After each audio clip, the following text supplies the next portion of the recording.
Hello hi नमस्कार जय जगन्नाथ सांग मैंने मु विजय आपको स्वागत करुच्ची रुद्रकुनु ब्लग्स रे। तो आपन जदि समुद्र ब्लॉग पार्ट 1 टी देखी ना तो आग पार्ट 1 टी देखो पार्ट 2 टी देखिए भल लगी वीडियो को निश्चित शेयर करेंगे लाइक करेंगे एंड कमेंट करेंगे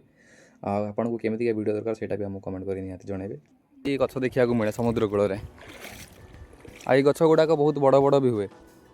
जमीक कि आम नर्माल गछ गोटे देखिए कि सेमती बड़ हम लोग तो जाल भी करके काठ चिरिकी आपन सेपटे यहाँ कौन कहते कमेंट कर निश्चय जनइबे अच्छी कि ना भी सेटा भी कहे आमर एपटे या बनीगछ कहुए प्रायतः समुद्र उपकूल गोटे किलोमीटर पर्यंत प्रायतः गछ रुहे सेपटे आग को गले सेपटे आगे देखिए बहुत बड़ बड़ गछ अच्छे एमती। तो आप देखिपे जो शंख देखि आप ये हूँ छोट शंख सो बर्तमान देखिपे यहाँ पूरा बाहर केमती पलि आस देखते बर्तमान मो हाथ को से हरियार लगी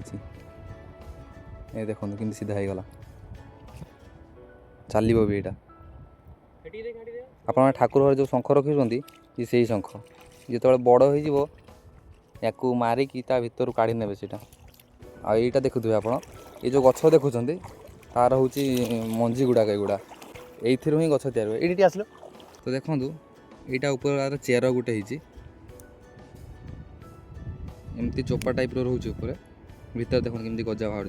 यहाँ बर्तमान पानी उपर भासी भासी भासी अन्य जगह जाकि पुणी पुती हो समुद्र बारे पुणी यहाँ एमती गछ आकार सृष्टि हम यहाँ देखो ये बर्तमान पड़ी यहाँ रिसेंटली छोट गजाटे भी होता देखो एमती लगी देखो तो चेर लगी कौन पाइल